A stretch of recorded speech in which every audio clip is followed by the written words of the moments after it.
یہ ایک صحیح واقعہ ہے جو ایک صحابی نے بیان کیا اور اسے پروفٹ محمد صلی اللہ علیہ وآلہ وسلم نے اپنے صحابہ کے سامنے تصدیق کے ساتھ بیان فرمایا تاکہ لوگ دجال کے فتنے کو سمجھ سکیں۔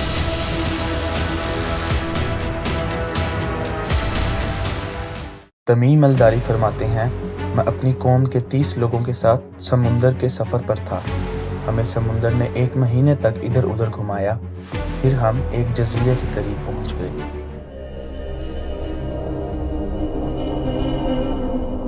جب ہم جزیرے پر اترے تو ہمیں ایک مخلوق ملی، ایک عجیب سی مخلوق جس کے جسم پر بہت زیادہ بال تھے۔ ہم نے اس سے پوچھا، تم کون ہو؟ اس نے جواب دیا، میں جساسا ہوں۔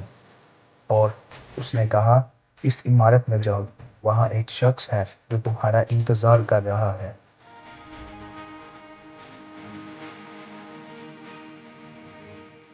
میں اور میرے باقی ساتھی اس عمارت میں گئے۔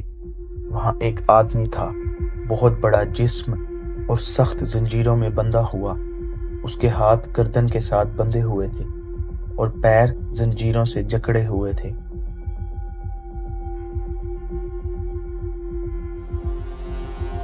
اس نے ہم سے سوال کیے، کیا بیسان کے درخت ابھی بھی کھجور دیتے ہیں؟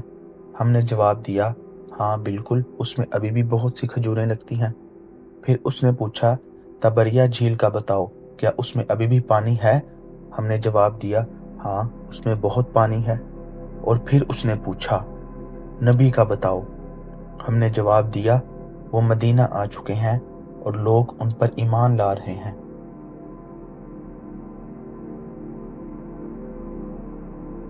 نبی کا سن کر وہ غصے میں آ گیا۔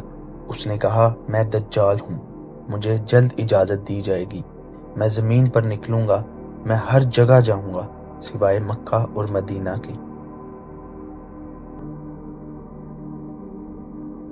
تمیم داری نے یہ واقعہ بیان کیا۔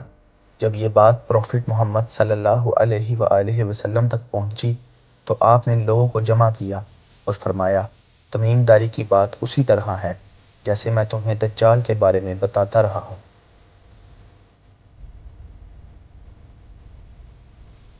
تمیم داری کا واقعہ کوئی کہانی نہیں، یہ ایک صحیح حدیث پر مبنی واقعہ ہے۔ دجال کا فتنہ حق ہے اور رسول صلی اللہ علیہ وآلہ وسلم نے ہمیں اس سے کئی بار وارن کیا ہے۔ اس لیے انسان کو اپنے ایمان کی حفاظت کرنی چاہیے اور دجال کے فتنے سے بچنے کی تیاری کرنی چاہیے۔